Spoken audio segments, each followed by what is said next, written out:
Hi, and welcome to another episode of Hot Takes with me, the Silver Fox, and we have a new revelation within all the WhatsApp controversy. David Hamilton, who is the Information Minister, not the Information Minister, the Information Commissioner, has asked for the Scottish Government to hand over a whole load of new information, things that they've hitherto decided not to do, to keep to themselves, because everything's got to be kept secret, of course. Well, now he's written to the civil service saying this must be handed over, it must be examinable, and he wants to examine it.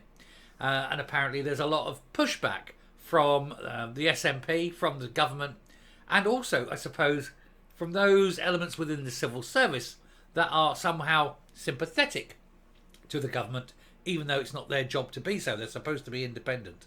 But the Commissioner is adamant, he wants this information, and he's going to force them to give it. Even if he has to go to court again, I suspect. They do not want the truth to come out, do they? Because they probably know how many of them will end up either going to jail or certainly losing their jobs, and with it their pensions. Ultimately, for a civil servant, that is the worst thing that can happen. Let's take a look. So, Scottish Government told to hand over a whole dossier of evidence into the WhatsApp probe. Now, obviously, this has come about out of the COVID inquiries when they saw how much stuff was going through on WhatsApp, why it was going through, who was using it, what was happening, and then most important of all, why were they deleting it? What was deleted and why were they deleting it? They knew that they shouldn't, and yet they did. There are formal channels, they refused to use them because they knew formal channels, the records were kept. You have people chopping and changing, losing their phone, having to get a new phone, changing numbers, using all sorts of discrete different ways to try and communicate without there ever being a record of what they were doing. Because what they were doing was so sleazy, was so corrupt, and ultimately was probably massively criminal in terms of potentially planning the mass murder of thousands of people. And that, of course, is why everything had to go through unofficial means, because people like her, not necessarily her, but people very much like her, planned to eradicate thousands of people, and were using this as an opportunity to commit mass murder. The Scottish Information Commissioner, David Hamilton, has written to the head of the civil service in Scotland asking him to provide all message retention policies that apply to Scottish ministers. Now, this is something obviously they didn't want to reveal, and they can't afford for the policies to be known, because if the general public knew what the policies were, then the general public would see straight away and immediately that those policies had been broken, and that's a crime. And so, like so much else with this government, so much else with everything they do, it had to be covered up, hidden, denied. Anything that was released was massively censored. You weren't allowed to know what was going on, who was doing what to whom, or even what the policies were, because it was so dangerous to their freedom.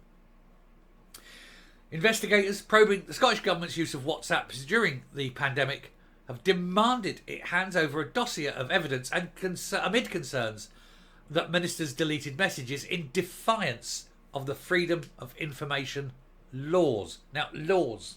So it is a prosecutable offence. The Scottish Information Commissioner, David Hamilton, has, according to the Mail on Sunday, written to the head of the civil service in Scotland, asking him to provide all message retention policies that apply to Scottish ministers. The policies that they've tried so very hard to hide.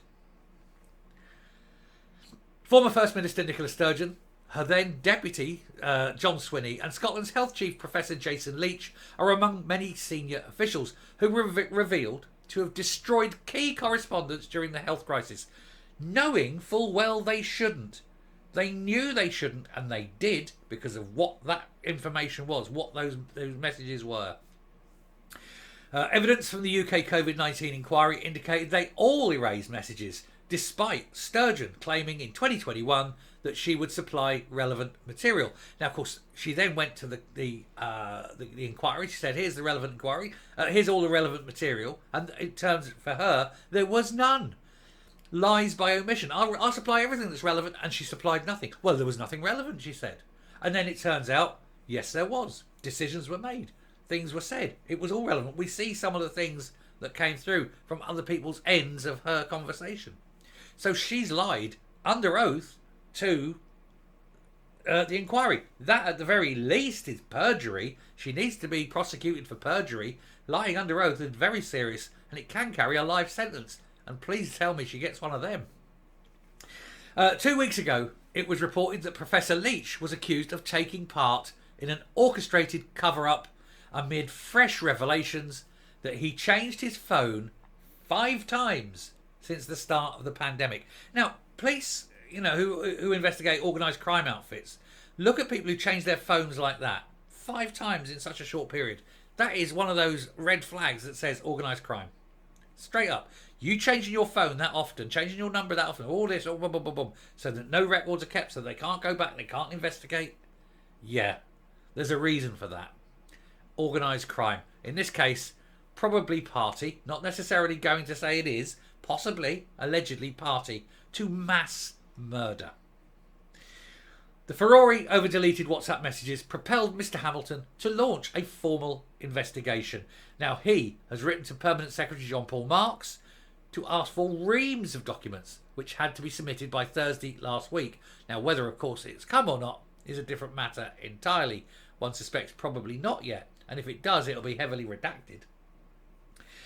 These include government's overarching freedom of information policy statements and current policy with regard to use of informal communications, along with all policies and guidance on the use of informal communications which predate the current policy, but going back from January the 1st, 2018 onwards. Now, it's the last thing these people want, isn't it? They don't want these policies revealed. They don't want anything to come out. And they shouldn't be using informal communications anyway. Anyway, the Scottish Government spokesman said, the Scottish Government has a well-established and overarching records management policy. The First Minister has previously commissioned an externally led review into mobile messaging apps and non-corporate technology in the Scottish Government. Well, that's not very good for the stuff that's already gone. That needs to be found. And going forward, anyone who uses non-official communication needs to get a 20-year prison sentence. That's it. It doesn't matter what it is. Any single offence. 20 years per offence. And you get one opportunity to tell them, did you do it? Yes. Fine, 20 years. Did you do it? No. And it's turned out you've lied. Double the sentence. 40 years. For every single offence. For every single message. You spent 20 messages, 200 years in prison. Don't care. The rest of your life. And that is the only thing that's going to keep these bastards honest. Coming up. So there we are. If Hamilton can get hold of the policies that were in place, and he can show that those policies were breached, this is law, remember, then he can lead for a prosecution on the breach of those laws for every single person. This is why Jean-Paul Marx will be very reticent in handing this over, because we know the civil service are now officially part of the SNP, and they've backed them up all the way. So Jean-Paul Marx is going to be in a deep, deep problem in terms of whether to hand this over or not. If he doesn't hand it over, he's in breach. If he does hand it over, he's throwing all these people under the bus. Well, I suppose Jean-Paul Marx has got to look like any good civil servant. Where's my pension? Is it safe? And it will possibly end up with a few very high-ranking SNP people, plus all their advisors and their hangers-on, and their little coterie of kiss-asses and lickspittles, possibly being charged with some serious freedom of information crimes. And that also would lead to perjury for being under oath, and all other things. And perjury, very serious. And if it is destruction of evidence, that too carries a life sentence, or up to a life sentence. Boy, is it good. Let's hope that Hamilton does pull the iron out of the fire on this one. Anyway, thank you very much for watching. Do please hit the subscribe button, ring the bell, leave a like, leave a comment. Please share the video, and I'll speak to you later. Bye.